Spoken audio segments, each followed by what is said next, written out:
everybody. My name is Ashley. I'm with the Department of the Navy. I am an engineer, so of course I love STEM, but I'm also considered a rock star. So they call me Rockstar Ashley. I have a rock star with me today, Emberle. So, like, Emberle, tell me a little bit about yourself. Like, where do you work? What do you do?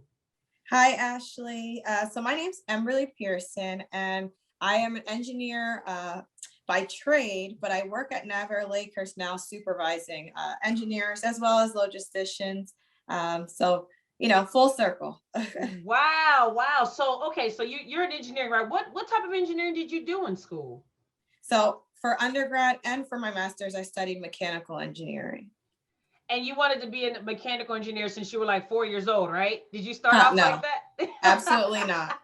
Absolutely not. I just loved math. And I believe it or not, I hated science. But I had one, I know, right? I had one teacher, sixth grade, Mrs. Wagner, who to this day, we're still friends. Like we go get lunch now and she's like, don't call me Mrs. But we stayed so close because she really is one of the pillars throughout my journey that really transformed how I think about, what I can do, what I like, what I don't like, why I don't like it or don't like it. And I realized I didn't like science just because I didn't understand it. It didn't make sense to me and it wasn't exciting. And then I had this teacher come along and she changed everything for me. So it's really important to have these mentorship programs and have people around you more experienced and, who can push you in the direction that, you can find something that you love. But if I was an engineer or wanted to do engineering, but at 4 years old, absolutely not. Probably not until 18 did I know I wanted to be an engineer. How did you find out about the Smart Scholarship? Because, like, I mean, you say now you're in engineering, right? And then you find out, like, hey, there's a scholarship program. How did you find that out about that? I was offered an opportunity to interview for an internship, and I did. So I spent one summer there. It wasn't the SMART program. It was, an education outreach partnership. But in that first summer, it definitely changed my life, secured why I wanted to be an engineer. And I made some different connections, talking to a lot of different people. And I had one person say, hey, have you heard of the SMART Scholarship? Had no idea. Send me the information. They sent me the information well in advance of the deadline. But I kind of just was like, I hear about it, but it's really competitive. It seems like there's a lot I have to do. It's my last summer before I go away to college. Like, I'm trying to have some fun. I'm not trying to fill out any more applications. I already got into school. And, I just happened to, a month or two passed. And I happened to mention it to my mom, like, oh yeah, this guy, nice guy at work told me about this scholarship. It's a full scholarship. They pay for books. They help you with insurance. All this stuff, but it's really hard to get into. So I'm not going to even try. And my mom, I still remember my mom's face to this day. And she looked at me like, are you crazy? Well, number one, I thank God for a mom that, pushed us, but also somebody that believed in me more than I believed in myself. Because, when I looked at, how competitive the scholarship was, I was like, there's no way I'm going to get this scholarship. I'm running really low on time because I waited last minute. And so what's the point? But it took the push of my mom and the encouragement that I had with her and at Naval Lakers with my coworkers to say, yeah, apply. Wow. So, okay. So, like, what about now? Like, what do you do for work now? Like, what are you doing with engineering? So when I knew I wanted to be an engineer, I was all in. I love the field of engineering. I loved what I did. I loved the challenge of getting a problem that was so complex and knowing that I could use math to find an answer. So I really was all into engineering. When I graduated with my bachelor's degree, I went right into, hardcore mechanical engineering. I was doing design and analysis. I was using finite element analysis to solve problems and make sure our Navy equipment stayed safe. So I was all into that. I did that for about 7-8 years full time. But for me, I knew that I wanted to have a greater impact. So, and not saying that engineers don't have a great impact. They are keeping our sailors safe.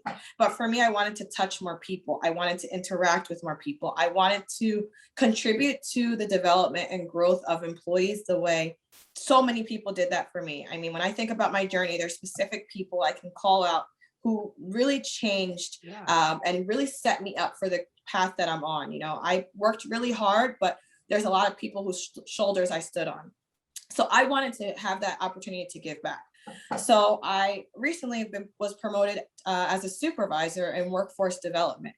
So I manage engineers, I manage logisticians, I manage all different career fields, but my biggest Wow. population is engineers. And what I do is I make sure that their career development is on a path where once they graduate from our development program, they are able to achieve full grade level and able to do the job that they've been hired to do, fully trained, Wow. all of the training they need, all of the different rotational assignments. And I call myself like their guidance counselor, right? Wow, I didn't know that engineering could lead you into something so amazing and working with people. Like, I actually love that. Love that because you think, oh, engineers only do like one thing or they have to do that same thing like forever. Like, that actually was like your stepping stone, your building block to get to the next level just to be able to get back to other engineers. How cool is Absolutely. that? That's Absolutely. It's amazing. Amazing. wow. So what about, okay, so as you're helping out these new engineers, like what if you could go back and be this position, but for your high school, middle school self? Like, what would you say to them and how would you mentor them, if anything, differently or the same, like if you were back in the program? So like you talking to you back in ninth grade. Back in ninth grade. So the first thing that I would say and I would hammer into my head is there is nothing you can't do. That biggest, scariest thing is probably there because you need to push yourself towards that thing. The thing that scares you the most, the thing that seems the most impossible, the hardest thing, that is going to be the stepping stone to greatness. So I would say, when my mom mentioned engineering to me, and of course she can use this too, and she's told me, you would be an awesome engineer. I'm like, I could never do that. And by the end of the day, I was an engineering major.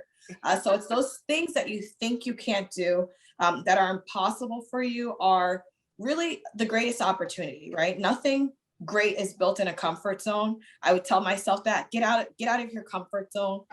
I would also say, one thing that I would continue to do is don't be afraid to separate yourself and be different. While a lot of other people, they're having fun, and that's something a lot of engineers, our STEM majors can relate to, that in college, I mean, even preparing for college and high school, a lot of times you're taking really hard coursework.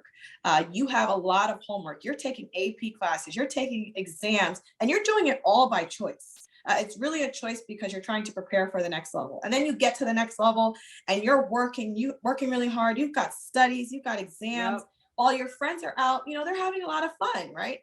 There's a lot of things I had to sit out of because I was preparing. I was studying, I was preparing, for an exam. I was preparing for, an opportunity that presented itself. And the best thing I did was keep pushing, even though it seemed like it wasn't the fun thing. Because it's It's gotten me tough. to a place that, I put the hard work in up front and I'm still working hard, but it positioned me in a place that, a lot of my friends that had a little bit more time and a little more freedom are clapping and cheering because they're like, you did that thing when the rest of us were partying, we were having fun, and now you're relaxing, enjoying the fruits of your labor. So those are three things I would really say, keep pushing, separate yourself, work hard, it will pay off and you can do it.